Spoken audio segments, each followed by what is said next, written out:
Sombrero. I will be your Master of Ceremonies for today's Journey to Peace Seminar number 3, Escalation to Darkness, 1945. For those that attended our other sessions in July and October 2024, welcome back. Our first session recounted the Pacific Campaign in the Mariana Islands from June to July 1944. Our second session focused on the air, land, and sea battles in and around Leyte, Philippines in October 1944. We thank our audience and volunteers for their continued support.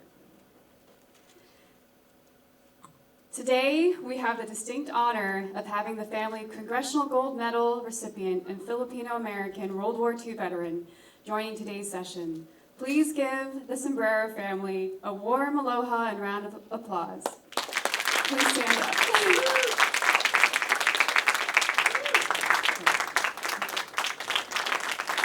Today we have 4 generations of sombreros.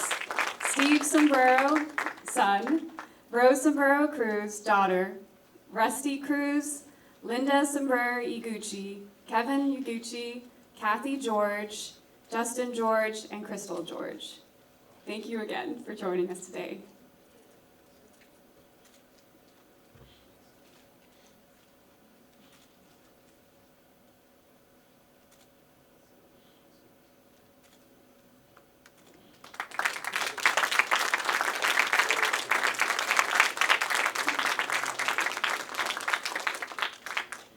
The story of Ernie Sombrero begins in Luzon, Philippines, when he joins a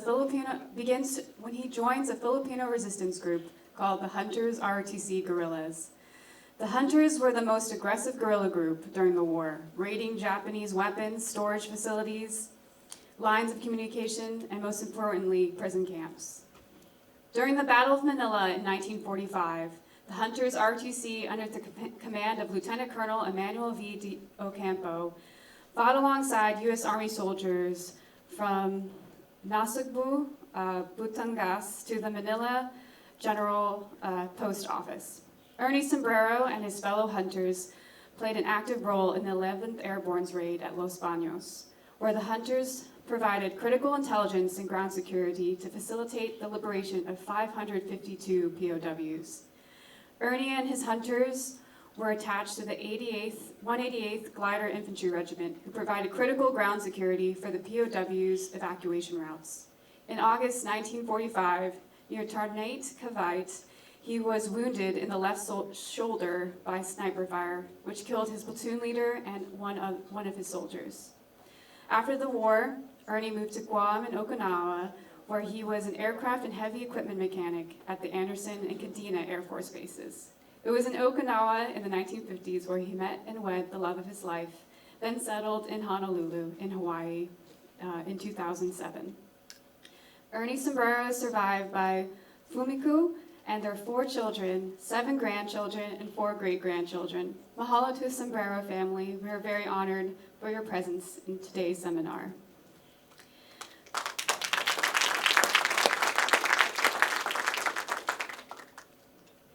Before we start our formal moderated discussion, we would like to thank our partners, East-West Center, Miss International Hawaii, Pearl Harbor Rotary Club, West Point Society of Hawaii, and most importantly, Pearl Harbor Aviation Museum for hosting us in the venue today. We also have the Y family, a group of the Y family here today who joined us in the last seminar. Please give them a warm applause.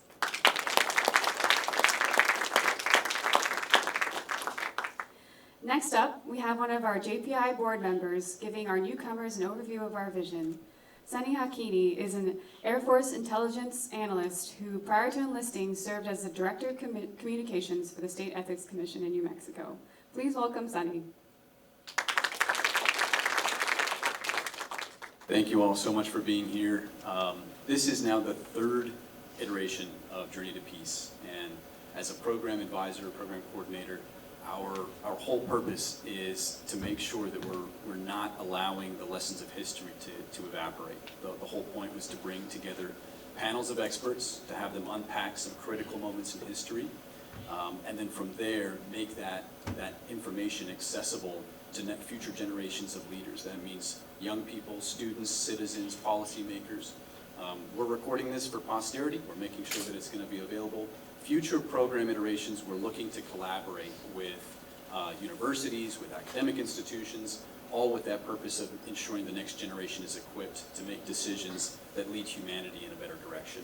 So with this, I'll move to the panel, and I'll leave you with 3 questions that are designed to kind of help multiply and impact a lot of the history that's discussed here. The first is just, it's simple but innocuous. Why is all of this happening? Right? What is really actually happening right now? The second is, what is not happening? As we go through and discuss all of the history that's happening here, think, for example, what is the negative space? Are children going to school in all of this? Are families building and stabilizing? Are economies growing? Are people innovating? What is not happening? And then the third question is, what is the cost, the true cost to humanity as a result of both the events that do happen and the lack of the events that should be? With that, I'll transfer it back to Crystal, and thank you all for being here.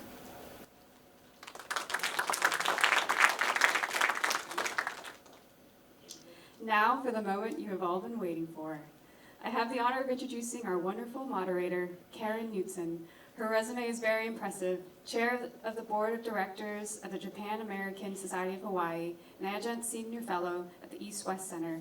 Please give a warm aloha to Karen.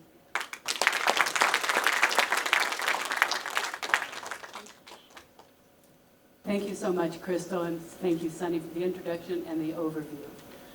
It's so good to see so many familiar faces here today, and to welcome new people, and especially the Sombrero family. I do want to give a shout out. We have some scouts here from Pack 297 and from Troop 97.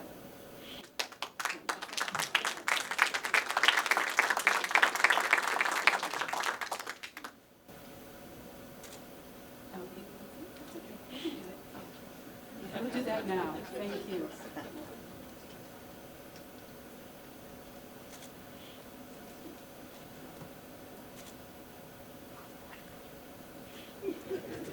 Very good.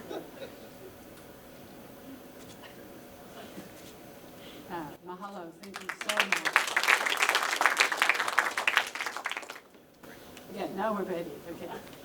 As we continue to look at World War II in the Pacific, today we're turning our attention to the human realities, as Sunny mentioned, and the casualty of wars. The brutal impact on civilian populations, including deliberate actions taken against them and responding actions that have unintentional but tragic consequences. While we're focusing on World War II and specifically the Philippines, brutality inflicted on civilians during a war or military conflict rooted in territorial or ideological differences is a common consequence that we continue to witness today. So you hear the part of the program and why we're doing this is to hope to be able to blunt that from happening in the future, we hope. Each panelist here brings a perspective reflecting their personal, professional, military, academic, diplomatic, or personal experience. I'll first introduce Ambassador Moriarty, then I'll come back and introduce Johnny. Ambassador James Jim Moriarty served as U.S. Ambassador to Bangladesh from 2008 and to 2011, and to Nepal from 2004 to 2007. Prior to that, he was a special assistant to the U.S. President and Director for Asia at the National Security Council from 2002 to 2004. In his role at the NSC, he advised the President and coordinated U.S. policy on East Asia, Southeast Asia, the Pacific, and South Asia. Previously, he had served as Director for China Affairs at the National Security Council in 2001, and as head of the political sections in the U.S. Embassy in Beijing from 1998 and 2001, and the American Institute in Taiwan from 1995 to 1998. The United States doesn't have an embassy in Taiwan, but we have the AIT, American Institute in Taiwan. In 2016, after he retired, he was tapped to serve as the AIT chair and serve in that capacity until 2023. I also have to give a shout out. He and his wife, Ambassador Lauren Moriarty, were the first and only tandem diplomat and residence couple at the East-West Center. Thank you, Ambassador. Next to Jim is Captain Carl Schuster, or Carlos, as his friends call him, is a senior military and geopolitical analyst who has provided security and threat assessments to commercial and government officials. He is the founding director of PACOM and the Corporate Open Source Exploitation Centers. Dr. Schuster has guest lectured at the Naval War College and directed the Intelligence Center's collection analysis, production, and support of the U.S. Pacific Command, and was deputy co-chairman of the Supreme Headquarters Allied Powers Europe Balkan Crisis Planning Team. He served in the U.S. Navy in Okinawa as Assistant Chief of Staff of Intelligence. Dr. Schuster recently retired from his academic career as a professor at Hawaii Pacific University. And I've learned to call him a walking encyclopedia of facts. It is incredible. He is incredible. On my far left, Steve Sombrero. Steve is a successful entrepreneur and the president and principal owner of Cushman & Wakefield Cheney Brooks. He has over 3 decades of experience in real estate and has served as an international business and real estate consultant for Fortune 500 companies and major Asia-based conglomerates.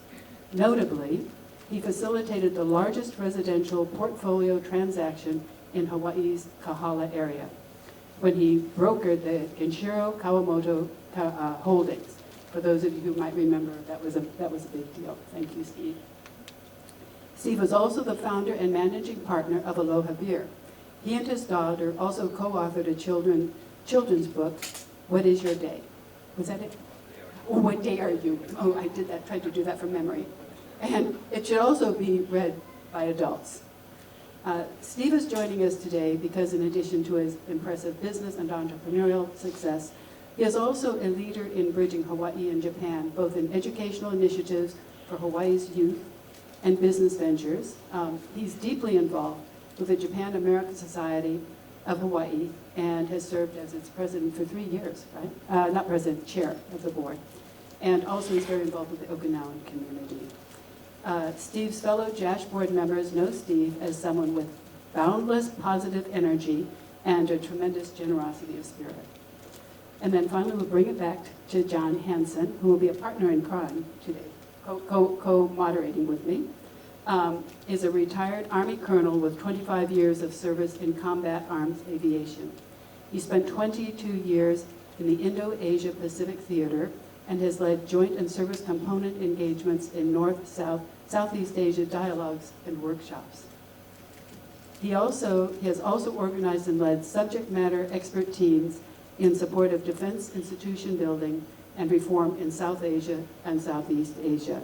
And in fact, I first met John in 2011 when he called and asked me to participate in a CivMil dialogue in Dhaka, Bangladesh. Yeah. My second time to Bangladesh. John served as a director of Army Air Force Development in Afghanistan from 2005 to 2007, where he trained and flew with the Afghan National Army Air Crews during Operation Enduring Freedom in Afghanistan. And those were the helicopters, not a plane. So thank you, John. He is currently a principal analyst supporting U.S. Indo-PACOM and an adjunct professor of political science at Hawaii Pacific University. John is the current president of the West Point Society of Hawaii and coordinating member of the Journey to Peace initiative. So we're going to start off, and John, I'm going to ask you to begin. Well, thank you, Karen, for that overly gracious introduction of me and hitting it right on the mark with my fellow panel members. Thank you all for being here today. This is our third event on our journey to peace. And as Crystal mentioned it and Sunny reinforced as well, we're trying to leverage the 80th anniversary events of World War II as it comes to its climactic end. So this is a bit of a different event today, because what we've observed, and as we look at history, is a tangible increase in, particularly in civilian deaths in 1945, end of 44, 45. So we thought we would dwell on that a bit. And so we're going to hear directly from folks that had relatives there. Ernie Sombrero, of course, Steve's dad. But we're also going to talk a little bit about the plight of the civilian that's invariably part of the battlefield, unfortunately. So we'll talk a little bit about things that happened to places in China and around the region. You'll be stunned by the numbers if you're not familiar. The numbers of civilian and non-combatant casualties completely eclipse those of the combatants, which is not an insignificant data point. So with that, I'll turn it back over to Karen. I will do two quick things though. Can I see, as much as I can in the dark, how many folks here are younger than 30 years old? Good. Good, good, good. Very good. And how many are from Hawaii Pacific University? How many of my students showed up? Okay, all right, note to self. And I will also underscore all of that by the fact that we on this panel are not going to be throwing ourselves into harm's way. Hopefully no one ever will be. But you younger folks are what we're worried about. Sonny and Crystal, by the way, Crystal newly selected as a major in the U.S. Army. Give her a round of applause. And just to brag on her a little bit more and thoroughly embarrass her, she is amongst a very elite crowd. She is a former troop commander in the U.S. Cavalry. You can count on one hand how many of those are out there. The bastion of manhood, the cavalry. There's Crystal Terrio, troop commander. And she's obviously really done a fantastic job to get obviously promoted. She's also, like all of us, on the panel, Karen, the committee, are all volunteers, and she just happens to be working directly for the 4-star general of the U.S. Army of the Pacific. So she has a busy life, and the fact that she's here is, and has done so much work for this is not to go unnoticed. So thank you again, Crystal, for that. Last thing I'd say is, although younger folks are who we throw into harm's way, what we're going to see tonight is when it gets out of hand, it's the non-combatants that suffer mightily from this. So with that, let me turn it back over to Karen, and we can continue on. Thanks. So I do have several questions to kind of lead off, and we'll just kind of go down the line. If you don't have anything to add to it, that's okay. And if you want to jump in, that's fine. It will be pretty informal. And then at the end, I will say we do want to take questions from the audience. So be thinking if something came up, keep that in mind, because you'll be able to ask one of our panelists, or they all might be able to comment. So, Preludes to Darkness, the Chinese cities and the codes of war. We talked about this at dinner the other night. So, Ambassador Moriarty, would you like to just comment about this? You're the China person up here. Can everybody hear me? No, I have to turn it on.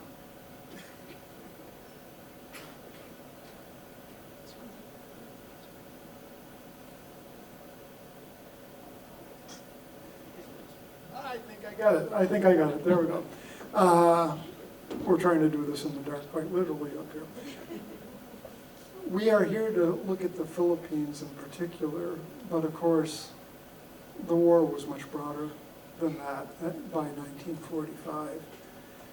And from, I would say, I'm not a Japan expert, but I would say from the Japanese perspective, World War II was about the big question of, can Japan actually become the feudal lord over all of East Asia, including in particular China.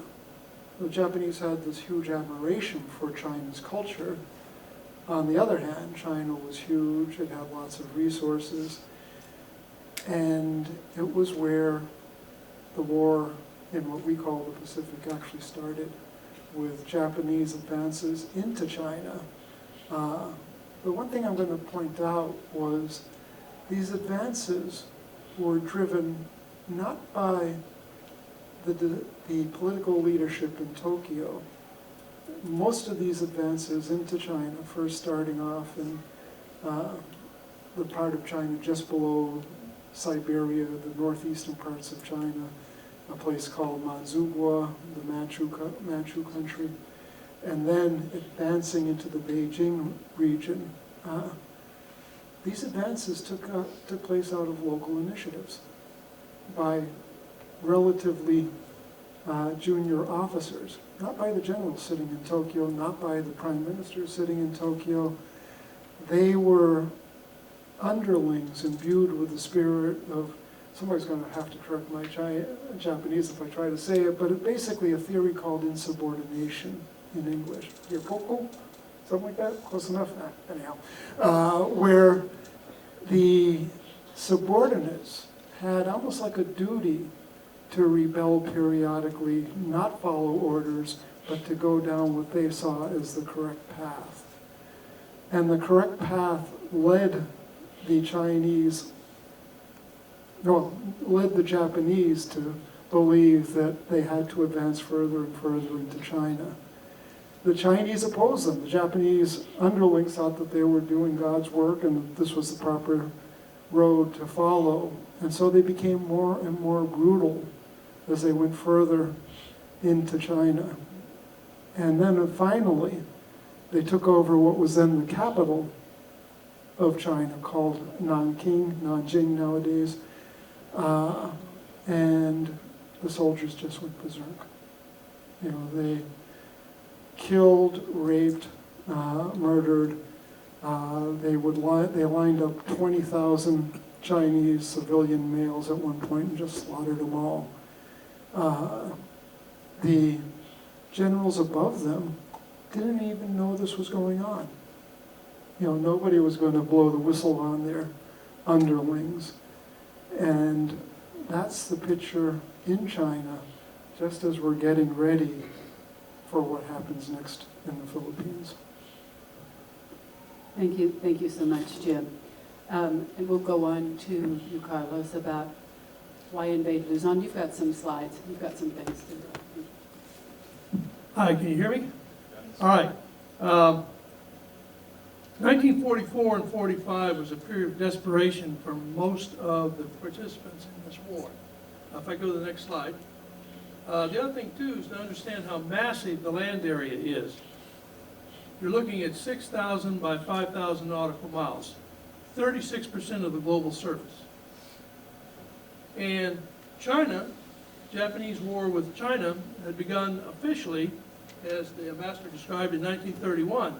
But what's often forgotten is Japan invaded a China that had been riven by civil war for 9 years. And so for China, 1944 was the 20th year of war. And they had already lost over 11 million people. And when you look at how many forces are involved in that area, you see the map behind me, there was fighting along the India border, the Burma border, southern China, which was called the China-Burma-India Theater by the United States. There was also fighting in what we now call Indonesia and Borneo, because Australia and British Commonwealth forces were taking over the western Sumatra to regain Borneo. And of course, what we call the Southwest Pacific, MacArthur's campaign, and that'll lead us to the central theme of today's talk. And then the U.S. Navy was driving across the Central Pacific to get bases to take the war to Japan. Britain was desperate, on the edge of bankruptcy. Argentina would no longer sell them beef on credit. They had to pay cash in advance. So they were relying on beef from the United States. The British instituted very tight rationing on their population. So Churchill wanted the war to end. He needed to regain the territory as quickly as possible. So there was an act of desperation on the British part in the fighting. Chiang wanted the war to end because the next war with the communists was coming. And we were looking to end the war quickly because we don't like long wars, but also the price was coming up for us. And so with that background, everyone was taking a certain, much higher level of intensity than you saw in the European theater. So with that, let's flip to the next slide, get some idea of the statistics, if you will. Yeah, that's the China-Burma theater. Next slide. Here we go. And so, if you look at it, 19 million combatants were fighting along multiple fronts. Price is going up. Logistics is nearly impossible. For example, Britain's supplies have to travel 15,000 miles to reach their troops. Ours have to travel over 11,000 miles to reach ours. The road systems in Asia were not as highly developed or dense as they were in Europe. And so getting the supplies, even after they arrived in country, was a challenge. And very often, with the military victory, the impetus, the civilian population came in second and suffered accordingly. So I'll let you read this for a few minutes. They basically accentuate the points of the fighting. And then we go to the next slide. And I want you to notice the casualties. Starvation, malnutrition, and disease was a major claimant. Nearly 1 million Burmese, 2 to 3 million Indo-Chinese, mostly Vietnamese. You also saw up to 4 million people die in what is now Indonesia, and over 1 million Filipinos. That's 1944 and 45 in Asia. Civilian losses in Europe are not nearly as high. And take a look at the Chinese casualty rate. That's just over the last 4 years of the war. Some say as many as 60 million Chinese died. And if you go back to the Civil War, that's probably an accurate figure. So, the human cost is escalating rapidly. And with it comes harsh memories. And that is the basis for much of the post-war political mindset in many of these countries.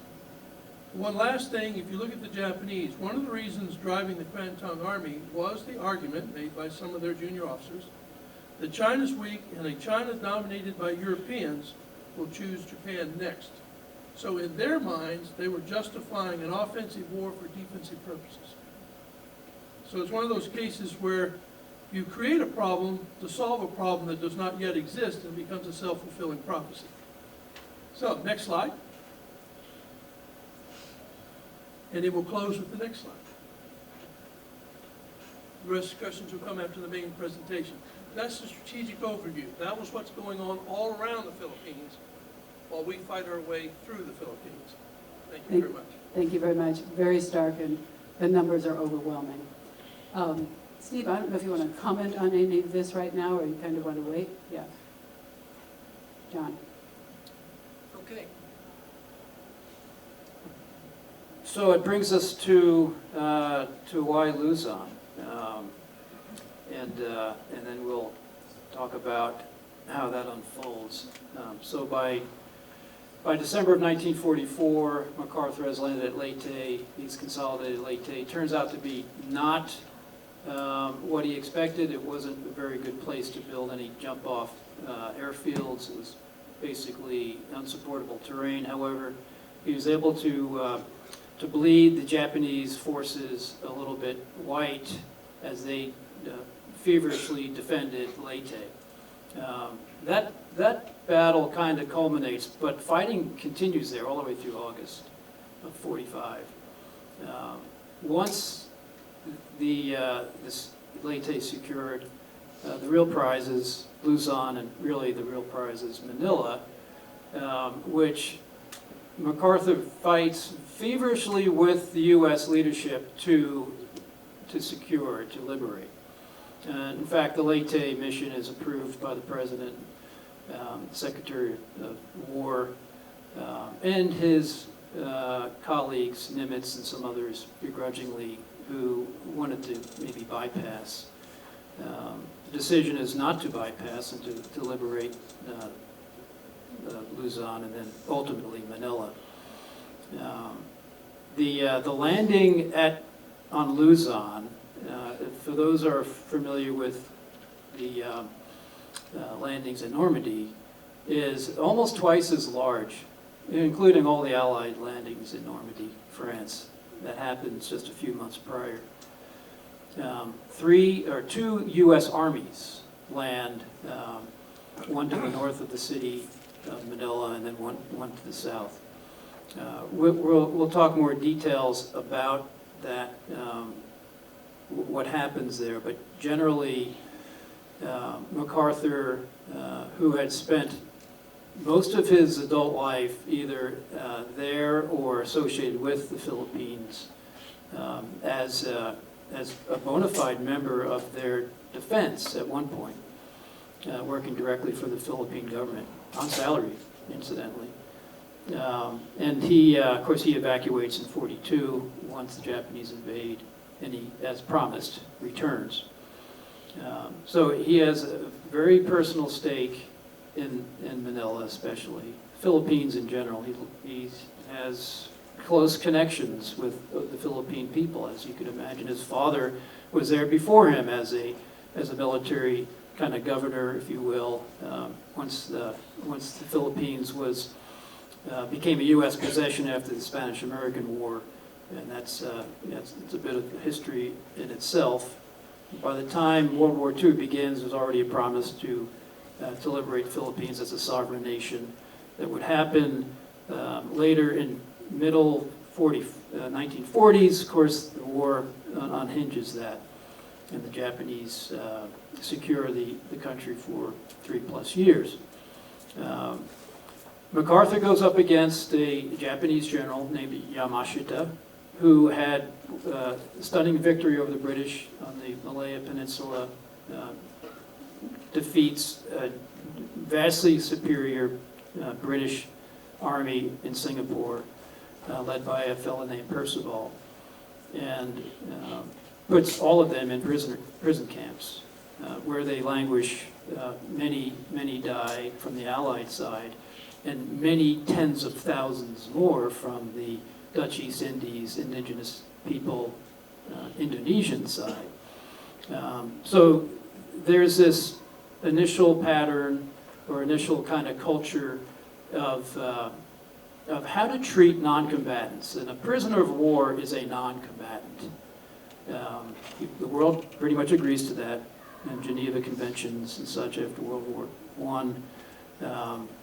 The Japanese don't quite see it that way, or there's arguments about they just didn't plan logistically to support non-combatants that are in prisoner camps. If we can go to that slide that talks about, I think it's the Bushido Code, Crystal. Yeah, this acknowledged one of our best historians, Chris Moylan, who did some digging here for this slide. But this is a military cultural quirk, if you will, that is part of the Japanese military. The whole notion of surrendering is anathema, and how prisoners are handled or looked at generally are as dishonoring their own countries. So you can see that kind of mindset sets the conditions for some austere conditions of these non-combatants that we call prisoners of war. So Yamashita allows a significant issue with not only prisoners from Percival's beleaguered force, but also a large number of Chinese in Singapore that he rounds up and brutalizes.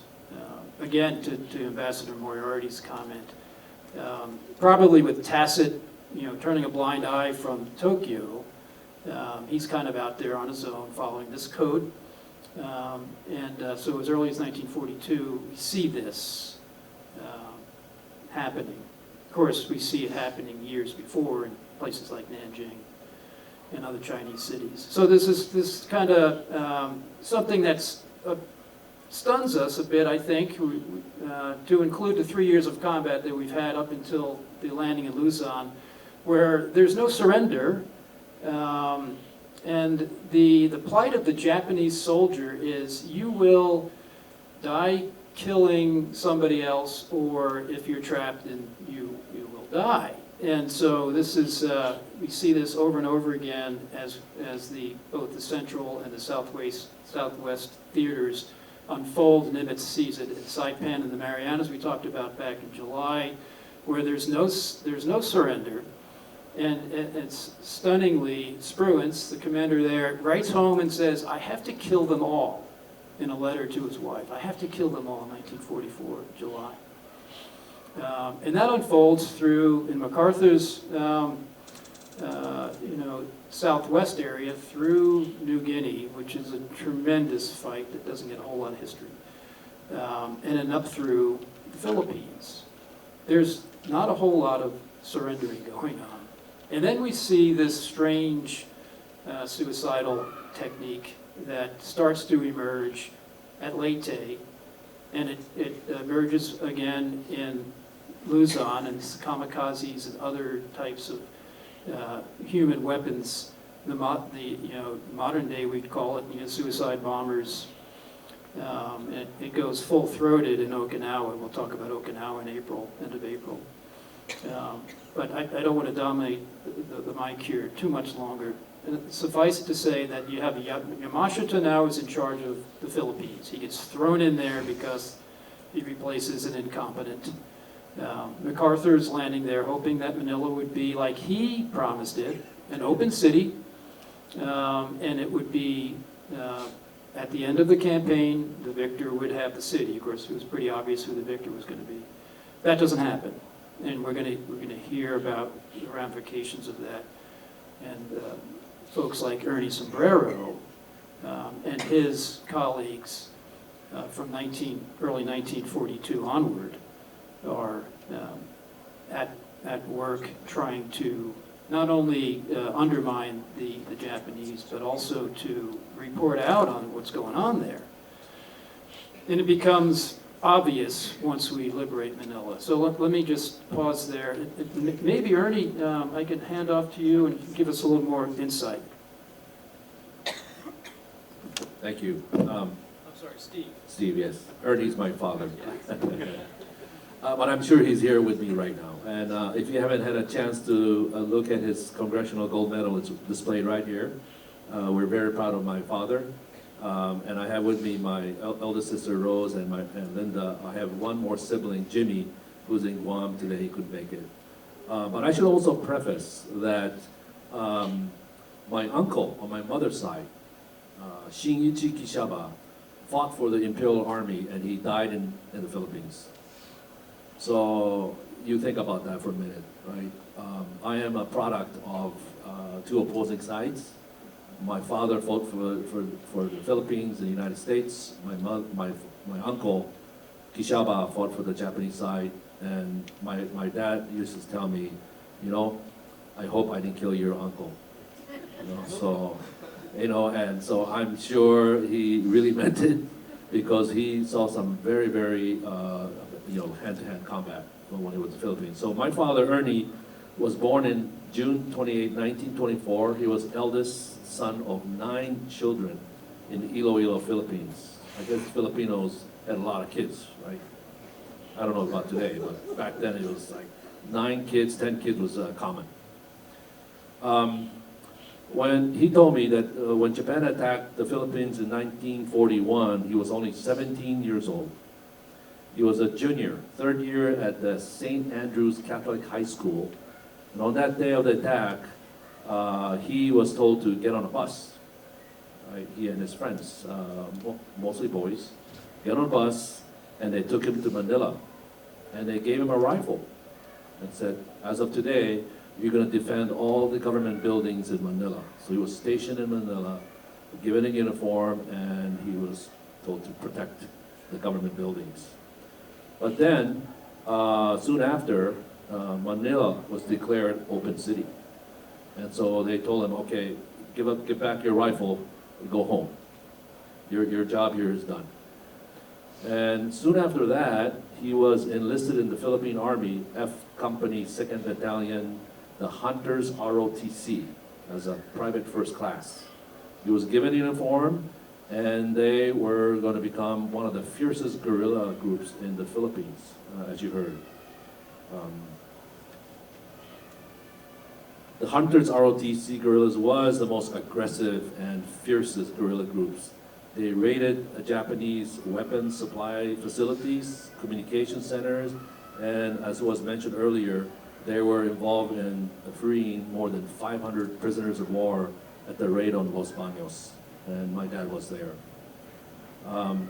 In August of 1945, my father was wounded. He was shot by a Japanese sniper, and I have a copy of the stressor letter that he actually wrote. A stressor letter is a document, a VA form 21-0781, in case you're looking to find one. But he submitted his stressor letter to basically get treatment for his PTSD from World War II. And in the letter, the stressor letter, this is what he said. This is what he writes about his experience. My squad was assigned to mop for mopping operation. We countered some Japanese enemy sniper fires. Our platoon sergeant Biton was the first cavalry casualty with 3 of my men in my squad. I saw my sergeant was not moving. I tried to maneuver to his position to help him. When a second shot was fired, I saw another of my men get shot and fall to the ground face first. I tried to comfort him, and he died in my arms. And I remember him telling me about this. He was watching his friend die in his arms, and he said, and he was crying. I ordered my men to suppress fire and deploy. I told them to start firing at every tree, bushes, and shrubs around us. I thought the sniper had quit or ran, so I went to see if my platoon sergeant was still alive. As I maneuvered, I heard another gunshot fire. I felt something hit on my back, and that's when he was shot, and he fell to the ground.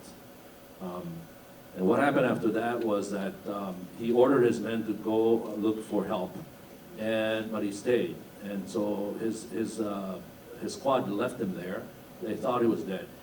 And so several days later, he said he woke up, he found nobody. So what he did, he took off his uniform, he got into his BVDs, and he said, I was gonna go look for my platoon. And so what he told me is he ran at night, and in the daytime he would find caves and holes to hide in, and at times he was literally sleeping on dead bodies and pretending to be dead. So that was his experience in World War II. And I'm sure there are a lot of stories that he shared with us, but you know, when you're going through PTSD, you don't really want to live through this. But my dad shared this story also with my niece Kathy here, and she documented this.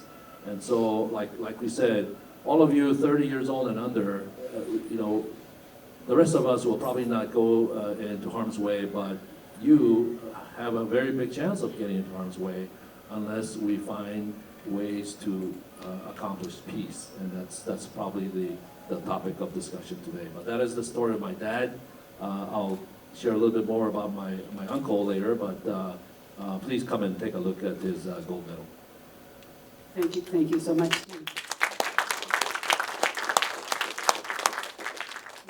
Really impactful. Thank you for being here with that. So we're going to skip now to how are Allied plans affected by all of these different revelations, like during the war, coming together and things that surprised them. Especially, we can also, reference the liberation of military and civilian prisoners, what is revealed. Carlos, the other night at dinner, you mentioned how many of them were killed as prisoners, the atrocities, but then in trying to liberate them, how many of them were caught in the crossfire. So, and that kind of thing. So, but we do want to get down to how are the Allied plans going forward once we do this, and then we'll take questions from the audience.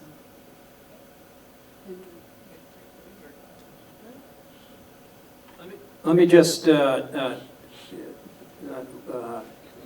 key on that as well. Can you go to slide 11, Crystal? So this is, again, kudos to Chris Moylan on this. This is a bit of a busy chart. Bottom line is Manila was not an open city. Although Yamashita claimed that he made no such decision for it not to be. But as the ambassador said earlier, those on the ground made the decision, and there's a interesting history on the Japanese Navy versus the Japanese Army. It wasn't quite copacetic, and there was a vast number of Japanese Navy, Imperial Navy folks, sailors in Manila at the time. As General Kruger comes down from the north, he blitzes a cav division forward, and they discover San Tomas, which is north of the river here, the Pasig River that bisects kind of east to west in western Manila. And that's the revelation. The graphic on the right is the follow-on details on what happens once the city is now contested and combat meets 1 million Philippine citizens, literally in the crosshairs, in the front lines on the fight. So we'll talk a little bit more about that if the panel wants to, and then we really want to culminate with how this affects U.S. and Allied planning going forward. So, Carlos, you want to take over? Sure. I think one of the things to look at from Allied planning is getting back to the desperation I talked about at the beginning. There was an almost political desperate move. We have to end the war. I'm more familiar with the British planning because I've read their archives and Prime Minister's notes. Maybe I'm not talking to it right. Here we go. And what we found was Britain was at its end from a human resources perspective.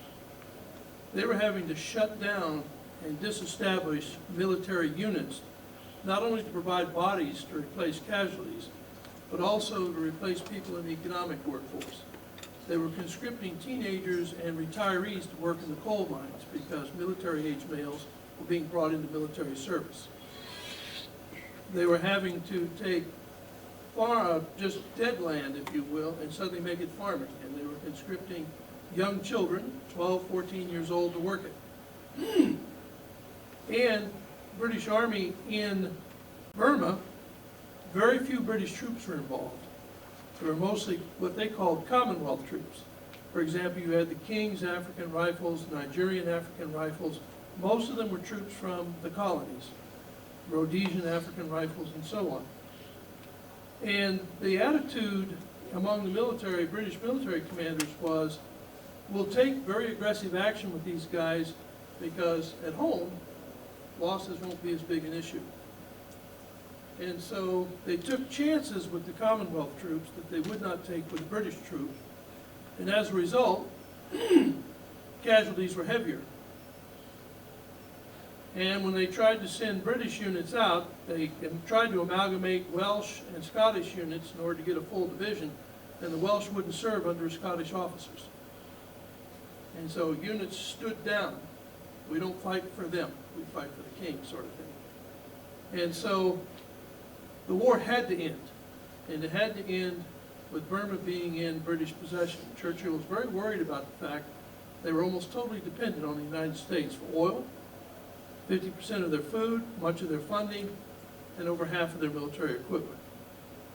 And so there was a feeling that if the empire didn't find a way around this, it would fall within a few years after the war. And so that's what was driving British policy. In Japan, they were suffering the same problem, although for different reasons. Food supplies were declining. And so what they did was they took food from the occupied territories to feed Japanese. They had also promised the local people when they first invaded that they were there to help them gain independence.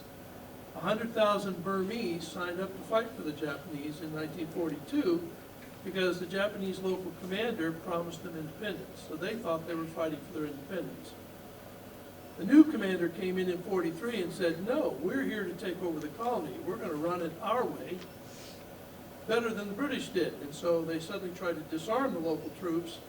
That created a resistance movement, and the response was, let's just kill everybody in an area, and maybe then we won't have to go worry about going through there and being ambushed. Food supplies went priority to Japanese troops, and so on. Same thing happened in the Philippines. When they first rolled in the Philippines, they did not know the U.S. Senate had promised the Philippines independence in '44. So when they started promising the Filipinos independence, many believed them. But then when they started running things as an occupation, suddenly they faced opposition and they didn't understand why.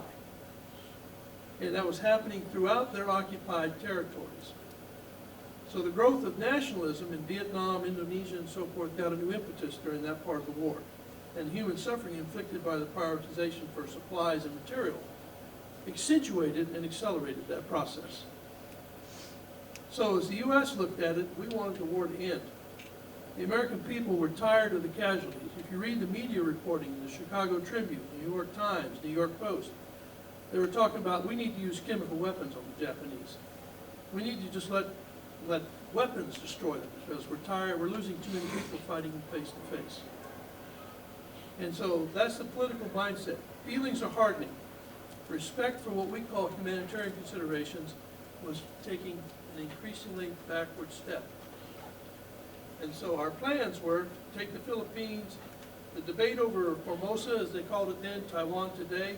Navy wanted to take it because it would put us in a better position to cut off Japan.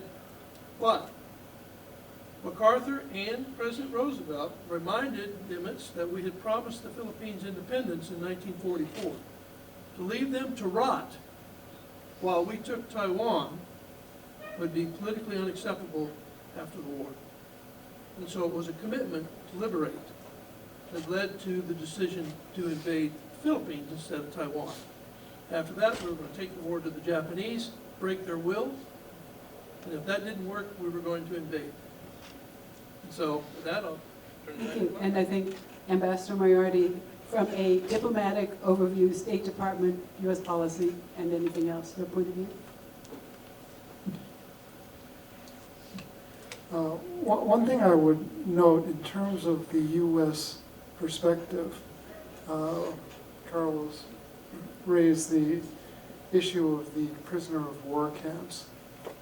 This was covered in great detail by a huge publicity machine that was accompanying the attempt to retake Luzon.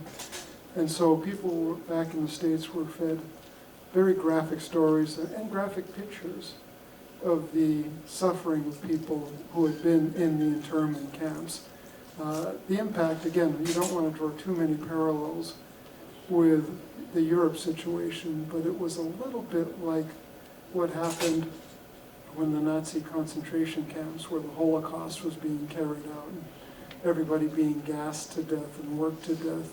The impact was a little bit like that somehow these folks, A, they don't surrender, and B, they're incredibly brutal, and that needs to be addressed. So yeah, there was pressure building up, as Carlos said, to try and get to a quick solution, and this is actually going to go into what we see next time around.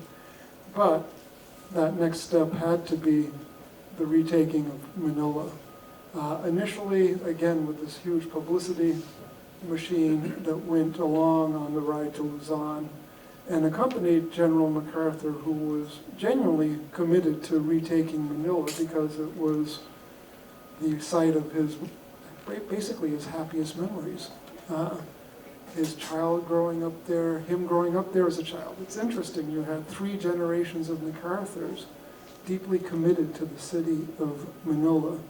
But in any event, you had him prematurely declaring victory, that the United States had retaken Manila, ignoring some intelligence that was beginning to come in that, no, the Japanese are going to fight to the death here, as we've seen in Guinea, in Saipan, the Pacific Islands. And that was kind of driving him to say that we needed a victory. We needed to really control Manila so that this premature announcement that was announced when they were just beginning to unearth the horrors that had occurred in this internment camp in University of San Thomas. There was pressure, there was political pressure, but just as importantly, there was pressure from the Commander-in-Chief himself, the commander of the U.S. forces, to get this over with as quickly as possible. Thank you. And Steve, we'll wrap up. I'd like to hear your story, but then we'll wrap it up, I think, at this point, and because we'd like to have questions or comments from the audience. And Steve, you mentioned your uncle. Actually, let me end by talking about what my dad said when he met the grandson of Admiral Yamamoto. This was in 2015. The city of Nagaoka had a fireworks exhibition over Pearl Harbor. And Aloha Pier was the official pier sponsor, so I got to get into a very nice area of the exhibition. And at that gathering was the grandson of Admiral Yamamoto, who had led the attack on Pearl Harbor and the Pacific War. And so they asked my father, do you want to say something to the grandson? I said, oh boy, what's he gonna say, right? So he went up to Mr. Yamamoto, and he introduced himself. He said, my name is Ernie Sombrero. I fought in World War II, and we were enemies.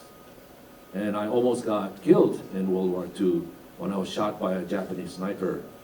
After that, I married a Japanese wife. And today, we are no longer enemies. So please, let's not have any more wars. That's what he said. That's great. I don't know if you can top that. Because now Japan is one of our strongest and most important allies. So there you go. But a lot of that took a lot of work after that. Thank you. Do we have any questions from the audience? Yes. Oh, of course. Dan Donnell, Japan America Society member, board member. Two questions, not related, but hopefully the first one is an easy one. What is an open city?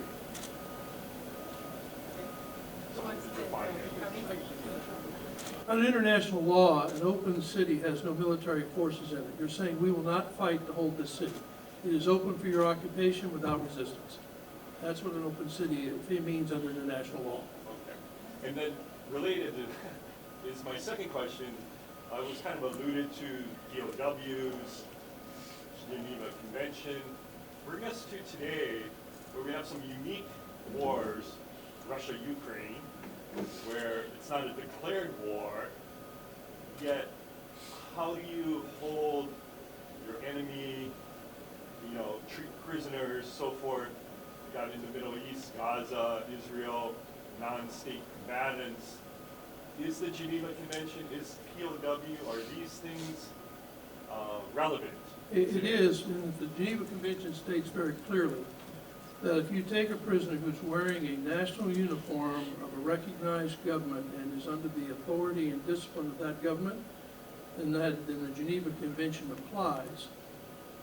Where it gets touchy is if that individual is not wearing a uniform and is not under the discipline of an internationally recognized state.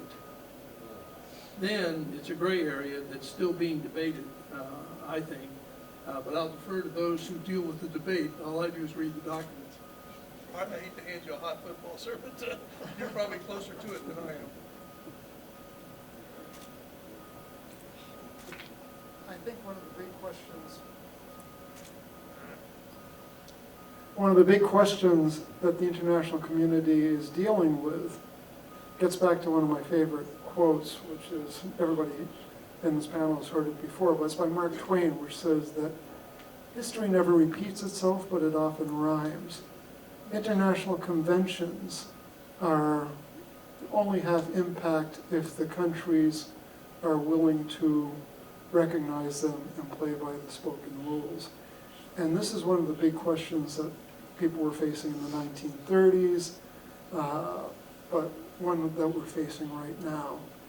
You frequently see violations of international agreements, and the violating country will just ignore attempts to hold it to task. There's something called the International Criminal Court. It works only if the member countries are actually willing to implement the agreement. And there are many countries that are not members of the International Criminal Court, including the U.S. We try to abide by it, but we are not a member. Many member countries face difficult questions when, say, the leader of one of the aggressor countries comes by for a state visit. It happens increasingly now as Mr. Putin travels more and more, and people don't arrest him because they don't want to have a war with Russia or whatever. And so you are seeing an unraveling of a lot of the international agreements that were meant to control things. Gaza is a fascinating one because there is no recognized state there. And what they did in October, was it 2022 now? Yes, was basically a terrorist attack by large numbers of people who took hostages and had no intention of taking on the Israeli army, but in effect were killing people to have an impact and taking hostages to have negotiating leverage. So how does the Geneva Convention, how do the rules of war apply there? Again, you would say that civilian casualties are meant to be kept to a minimum, but how are you going to hold these various folks to account? And the international community, because of what we're going through right now, which is way too similar to what happened in the 1930s, a breakdown of what we thought were international norms, where countries did not invade countries to gain territory or to settle ideological arguments. That's happening more and more nowadays. And the question is, for all the younger people out there, what can you do, help us do, to begin to address that question?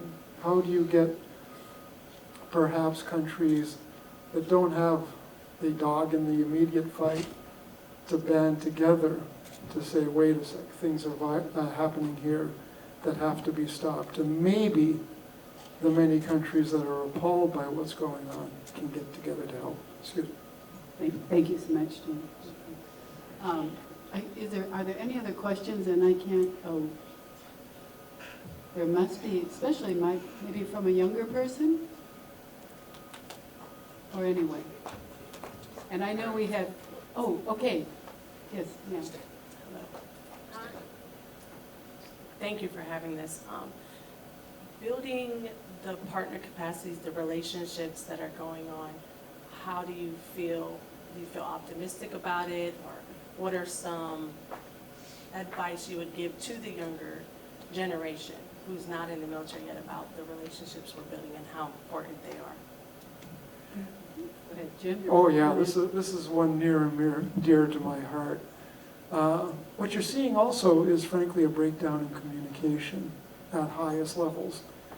You know, I follow Chinese issues a lot, and I was involved in a couple of crises you might have heard about, the bombing of the embassy in Belgrade, the EP3 incident, and in both cases we were not able to communicate at the highest levels. I'm almost positive if there is another crisis with China, that will still happen.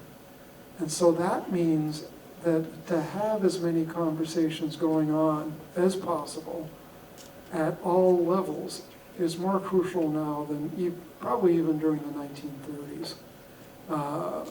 People have to understand the other side. Youth engagement with youth from China, from Taiwan, but from all of Southeast Asia is more important now than it's ever been, because those conversations you have, and frankly it's very important for our military to be talking, but it's even more important just to get as many conversations going as possible. So you, the younger people who are going to inherit the mess that we leave behind, actually have folks you can talk to about what's important for you, what's driving you, what do you think is important for our country, the United States, and share views, share understanding, and develop channels so that if our countries see things beginning to go in a bad direction, there are channels for people-to-people conversations that are open. I encourage as much official conversations as possible, but that's going to be tough at times. And to have this sort of layer of people. I'll give you one quick last one. There was a missile crisis in the Taiwan Strait in the 1990s. The Chinese were launching missiles over they were getting ready for the first free Taiwan presidential election by trying to scare Taiwan, launching missiles over the northern port, missiles over the southern port. And what happened was at this point, there was very little official communication going on, but China was opening up to businesses. And the Chinese businesses in the provinces started talking to the provincial governors and Communist Party secretaries and said, wait a sec, this is crazy. It's scaring off our Taiwanese investors, it's scaring off everybody else. We're on a road now where in 5 or 10 years you're going to see miraculous growth, but don't do this, this is stupid. The word gets up to the leadership in Beijing and the missiles stop. So that was one view from the ground where businesses, young people, everybody should be trying to establish and nurturing contacts to understand the other side, and importantly, to get the other side to understand their concerns. Thank you. John? Yeah, if I could just, it's great questions. Just maybe throw a little bit of channeling some of my international relations expertise. So, Crystal, put up slide number 8 if you would. Part of what we're trying to do with this series is to remember, right? Remember this traumatic change of the international system called World War II. I mean, it's phenomenal what happens after the war. A whole bunch of liberal institutionalism comes up. The United Nations, the International Monetary Fund, UN forces, the whole goodness of a Security Council, and then member states. And so, that said, this is all very fresh in a lot of the world. So if we want to understand how to best engage and stem any hostilities with respect to, pull a country out of the air, China, this is helpful to understand, at least not to rationalize or to buy into the logic, but to understand. A lot of the wounds of World War II are very fresh in Asia. Talk to any Korean, generally, and certainly there's a lot of tension.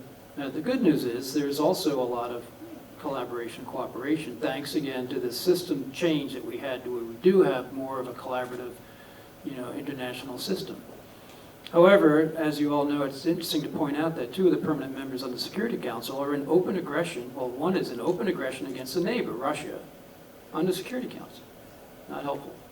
And of course, China, another member on the Security Council, is threatening, posturing, and generally annoyed with the rest of the Western world. So again, just to kind of circle around on why we want to especially remember, and we want the younger generations to remember this because it is still underway. The state of the peace between the U.S. and Japan has never been as good as it is. Though the other Asian countries, with respect to each other, is something that we want to watch, be mindful of, and go into discussions about the tension armed with some history. Not to point fingers or to slap the table, but to be aware that 3 or 4 generations separate from this horror, there's people, like the Sombrero family, that are in other countries that have similar stories. So, if you would, we're going to take a couple more questions, but to kind of wrap this up, to prep the stage for next event on 1 March here, if you can, it's a Saturday. Go to slide 12. We didn't spend a whole lot of time stepping through the horrors that are uncovered in places like Cabanatuan or Santo Tomas or these other places where there's the revelation of issues.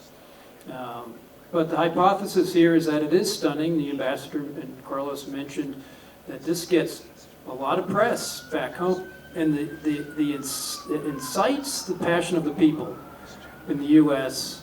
like wars tend to do.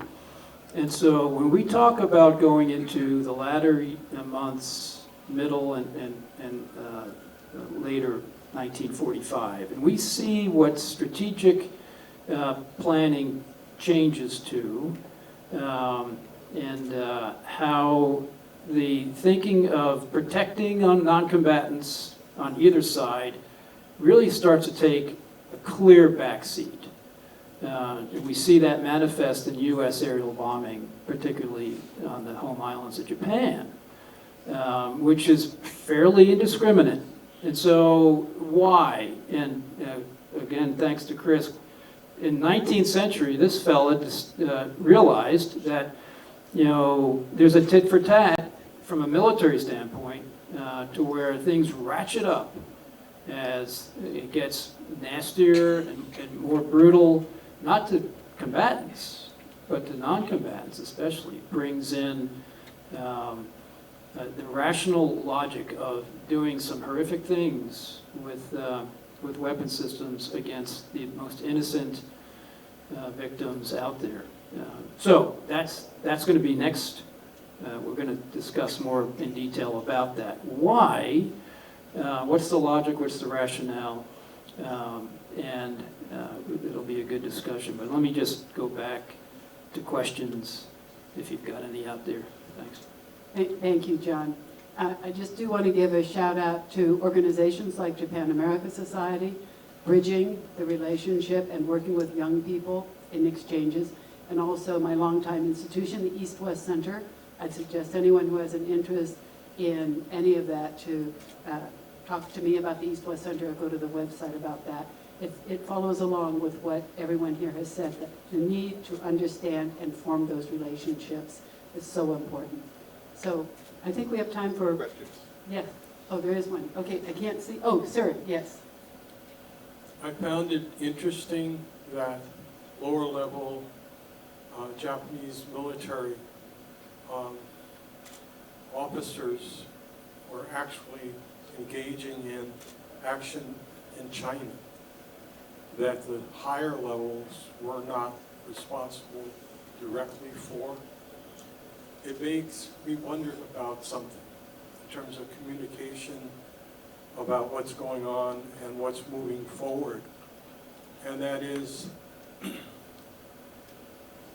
there a way in this modern world to communicate to the people of foreign countries? Iran, Russia, China, what their governments are doing. And we have a remarkable revolution of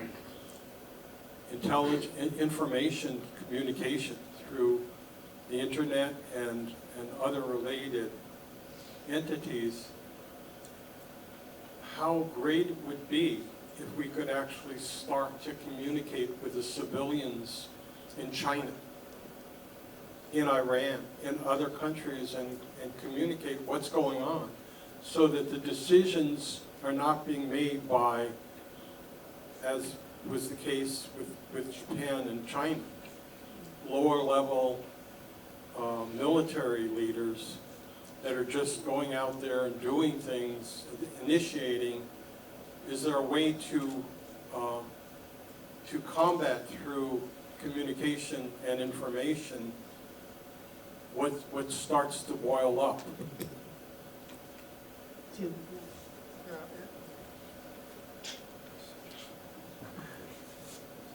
12 years ago, I would have given you a resounding yes. That was the height of the folks realizing that there was a World Wide Web. Subsequently, China at least, and I think to a degree Russia and Iran, I believe too, have gotten much, much better at keeping information out. In China they call it the Great Firewall, where they scrub everything coming in over the internet. One way around this, so other than very senior people in the party, you don't have normal, regular access to the World Wide Web. There are these virtual private networks that can be used, and so that you do get information through those. But again, the surveillance state in China has gotten very, very good, building on a millennium-long tradition of having lots of eyes watching the behavior of other people. And so yes, you can use your VPN up to a point. Eventually, though, you're probably going to get some questions. So I'll turn it over to anybody else, but China is a very tough nut to crack. I mean, we had much greater access earlier when Radio Free Asia was huge and you could get stuff in that way, but it's gotten very tough. One of the things that China does, and so does Iran, I'll do China first. If you use a VPN and the People's Security Bureau can't figure out what you're communicating with or where, then they attack your social credit. Your social credit determines the interest rates on your credit cards, your access to education, your children's access to education, your ability to find work, get a promotion, and so on. So they use a mixture of social pressures and personal pressure if they can't figure out who you're communicating with and what you're communicating with. So a VPN can get you information from the outside, although it's very slow because their VPNs face a very small pipe. But in doing so, you raise suspicions about who you are and what you're doing. I have in-laws who are active in the dissident movement, and they used to be able, 10 years ago, exchange information in near real time from inside China. Now, if the person on the other end wants to live long and prosperously, it's done very indirectly, and it takes 3 to 5 weeks to get information out, and a similar time frame to get it in. North Korea is even worse. Now in Iran, believe it or not, the percentage of their young people who are computer savvy is higher than our own. And so there's almost an internal war in Iran between the young people who disagree and the religious loyalists who apply their cyber talents to helping the authorities hunt down the heretics. And so for periods of time in Iran, information can get through. And then they hunt down the people who open that door, and it goes away until another group of smart young teenagers, I'm describing their age group because that's the only computer savvy people I know are teenagers, opens another door. So to accentuate and reinforce the ambassador's point, we were better able to do it 10 years ago than we are today. It's almost, the cyber world is almost already at war. There's a battle over knowledge that we're not aware of. We take the internet and our ability to express our opinions for granted.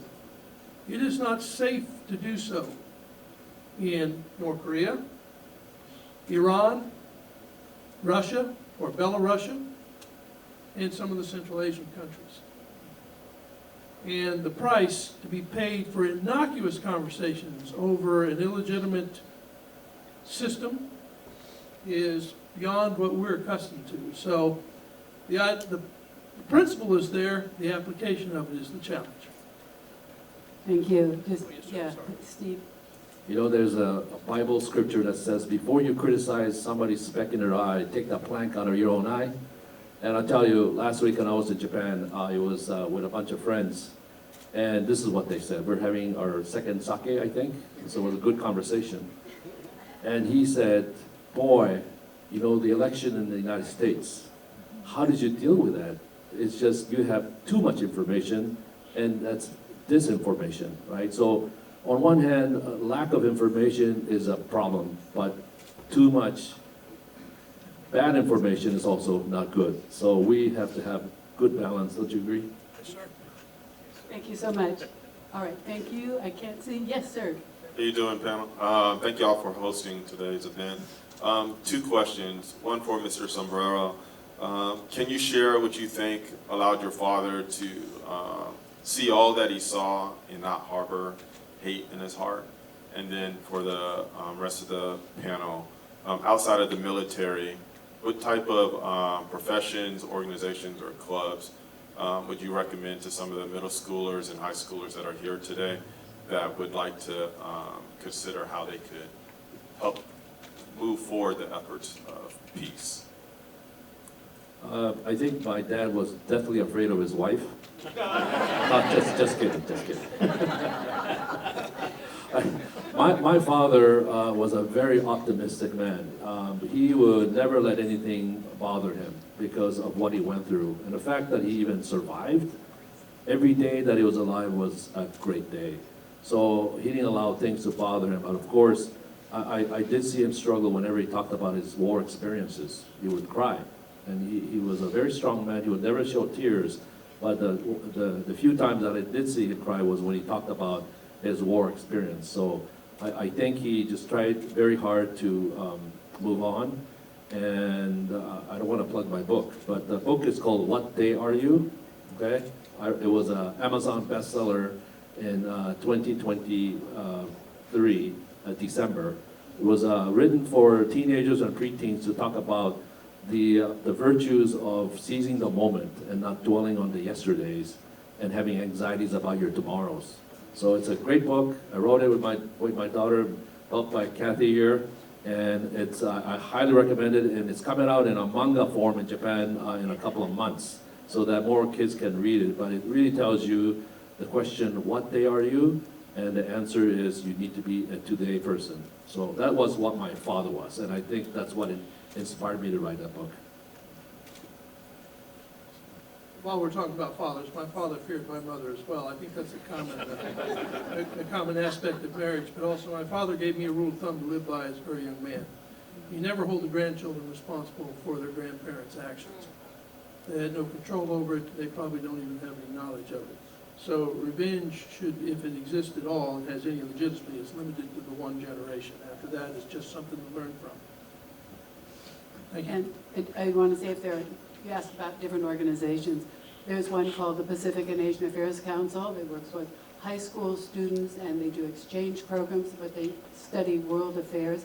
It's a wonderful organization. So if you're in high school, that would be one I would highly recommend you get involved with. If your school doesn't have a PAC club, I'm sure you can approach them, but they're pretty much in most of the schools now. Any other? Rotary, thank you, yes. So, I don't know how to work this thing, but I'll just speak loudly.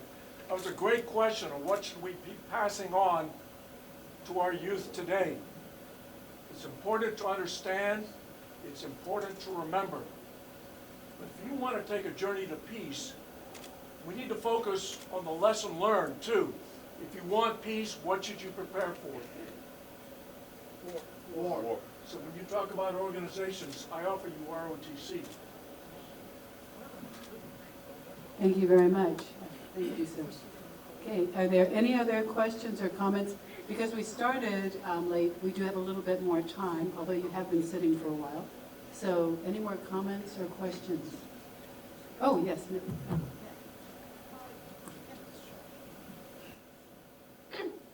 I had a question.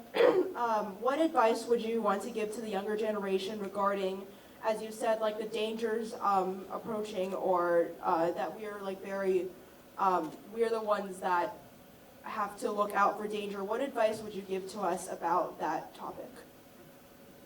Great, thank you very much. And strong voice, I like that. Yeah. Tying in that question.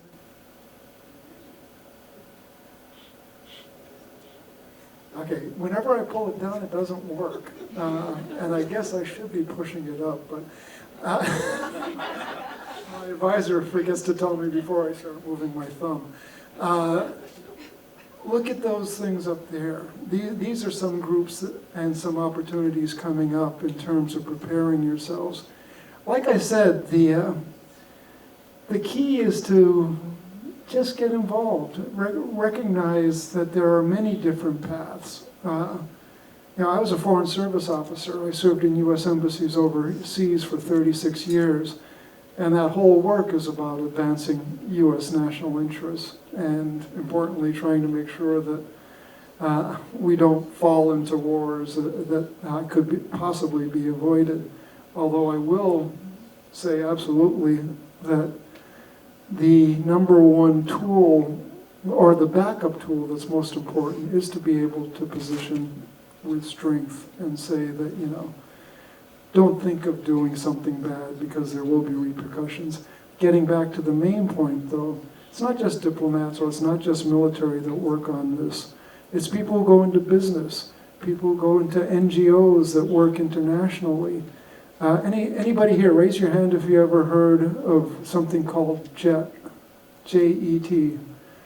Going out to teach in Japan, there's nothing better. I mean, when I look for people who really understand Japan, I want to talk to somebody who's been through JET. That they've gotten integrated into the society, they've learned the language, they know the customs.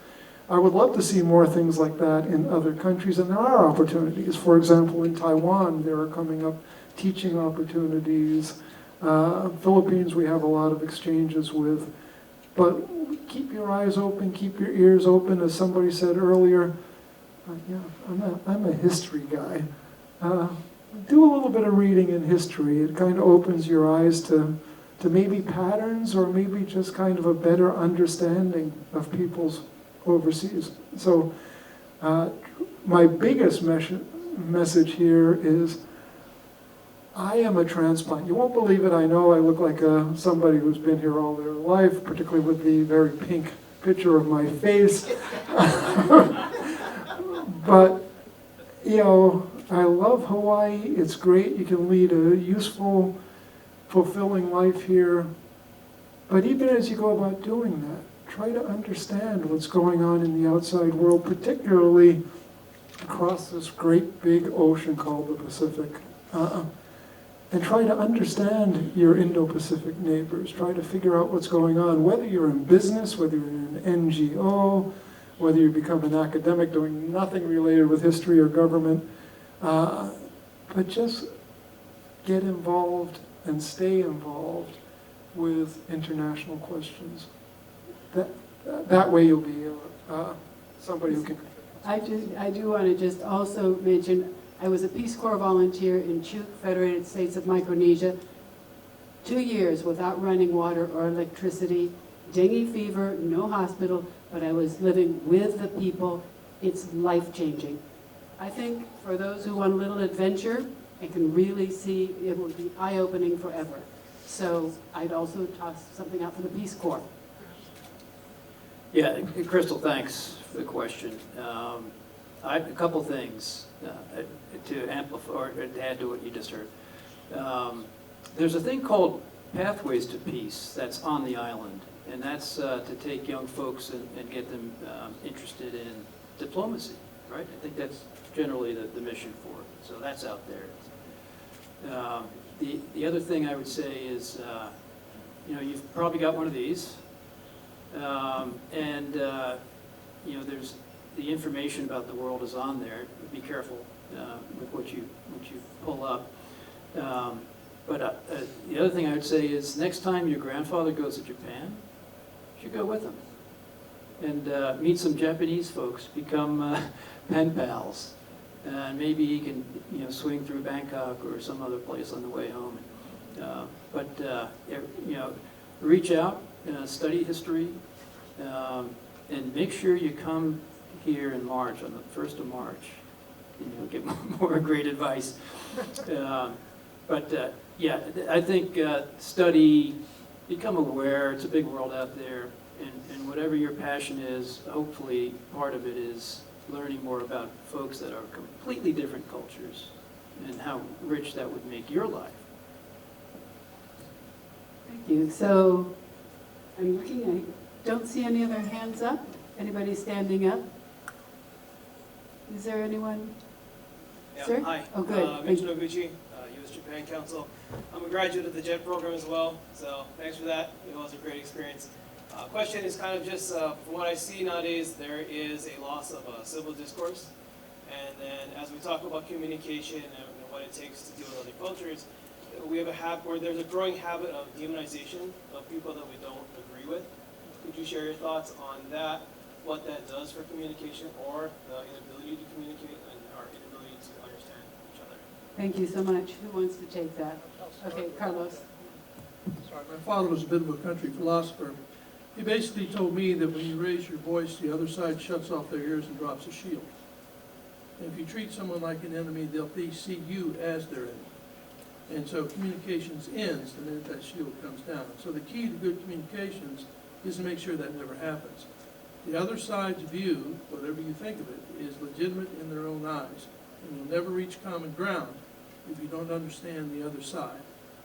And so that, I think, is one thing that needs to change. The downside to social media, and picture, I talk about the press coverage in 1943-45 in the U.S. Picture what that social media content would be if we had social media back then. And no one can drink from a fire hose, so we tend to choose the drinking cup that we like. And so you need to be open to the other view, and you need to treat the other side with respect. And once that happens, the shields never drop, the ears remain open, and maybe you'll find common ground. But it's more challenging than I'm making it sound, because there's no personal face-to-face in social media, whereas when I grew up, if they went too far, we punched each other in the nose, and things went downhill from there, but usually there was a resolution. Too many of us have guns now. But social media, since you're not dealing with them personally, there's this desire to just be the wittiest or sharpest. And therefore, shall we say, rhetorical blood is drawn very early. Somehow we need to find a way to change that, and I think one way to change that is to set the example. One of the reasons my father didn't drink at home is he was afraid we would copy his example. And so none of his children drink. It's just something to think about. Children copy their parents. And sometimes they copy their friends. And so somehow we've got to find a way to restore that. We're all in this together, and we're all valid and legitimate people. Doesn't mean we like each other's opinions, but we should at least be accepting of the fact that the other side holds it. Just a thought. So, Jim.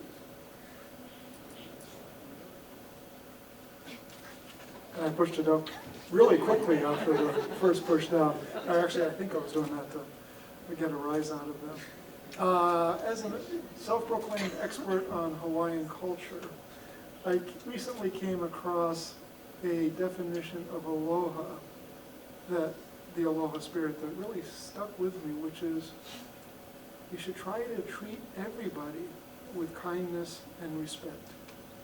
Listen to them, listen to what they have to say, and if you do so, maybe they'll listen to you and listen to what you have to say.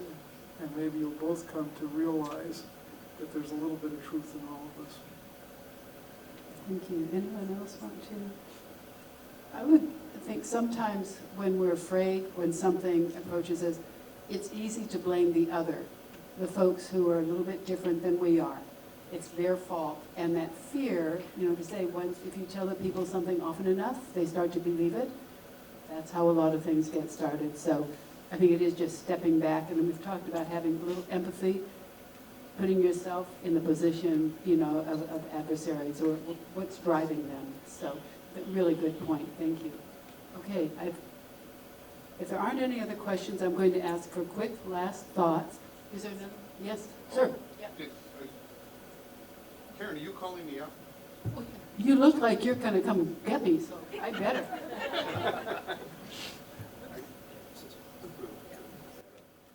Hi, my name's Gil. I'm just one of the guys that sits in the audience and takes notes. But I wanted to tie one thing together here. And I wanted to remind everybody that we're here for a reason. And the reason is that we hope to develop cohorts of young people to get together with their colleagues overseas. And here I'm looking mostly at Asia, at the countries that were most severely affected by the Second World War. It only makes perfectly good sense that we do that. But I want to make it clear that we are sitting here in a wonderful paradise, but one which contains huge communities of ethnically Chinese, Filipinos, Koreans, Western people of one sort or another. And I had the pleasure of driving here today with Steve Sombrero. And Steve, I want to lean on you for a second. You said something on the way here that I found very dramatic. It was, you paraphrased President John Fitzgerald Kennedy. Would you go through that again, please? Sure, yes. John F. Kennedy, when he visited Hawaii, made a remark that we all need to understand, remember and understand. He basically said this. He said, Hawaii is a model for what America should be like. You have a mixture and blend of a melting pot of people from all nations that actually get along and respect and love one another. And he said, this is what America will look like one day, I hope, he said. I think that's perfect. And I think it shows that we here can set the example, not just for America, but for the rest of the world. Just like this whole panel has said, we are the people who have the opportunity, because of our geographic location, because of the composition of our population here, to set an example for the future for the entire world. I want to personally thank this panel. Wow, you've done a fantastic job. Thank you all very much. I think that can almost wrap us up, unless anybody has anything, any last minute. No? John? We do have to make one presentation. Bill, would you do the honors? Steve. Steve, we've got Steve hooked now. He's right behind you. Yeah. So this is, we offer this up to all of our panelists. The Hawaiian fishhook is legend. It talks about a relationship with the ocean, but it also has another meaning for relationships within humanity. So very appropriate. Steve, thank you again for your participation. One last comment. Sorry, I'm sure many of us are ready to go home, but I just returned from Japan yesterday because I am the newly elected chair of the Crown Prince Akihito Scholarship Foundation. I want you to know what that is. 65 years ago, the then Crown Prince Akihito came to Hawaii, and he started a scholarship program with his own money. And what it is we give scholarship funds to students pursuing graduate studies in Japan, that's people from Hawaii, and Japan students pursuing graduate studies in Hawaii.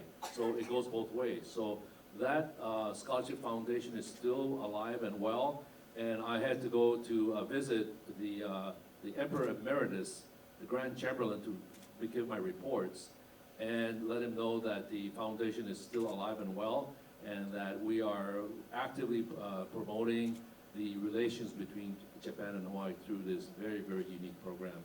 We carry the seal of the Emperor in our calling cards, and we're the only one that could say it was funded by the Emperor of Japan.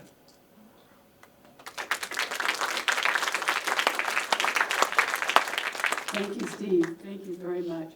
And thank you to the panelists, especially a call out to all of the JPI people who've been working on this.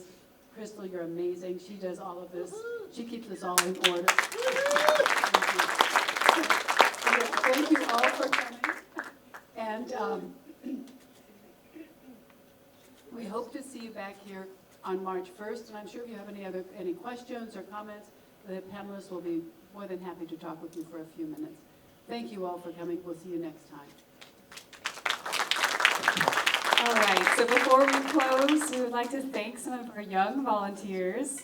Please recognize our special JPI volunteer student interns, Penelope Hatcher, Talia Hatcher, Lily Barker, Lila Barker, Cameron Barker, our Civil Air Patrol Cadet Airman, First Class Aiden Ketto, Joshua Taylor, Elijah Taylor, Boy Scout Troops 297 and 97.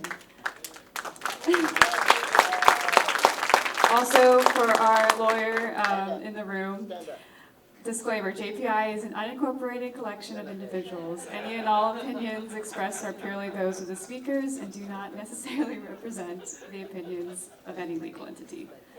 Mahalo. This concludes our program.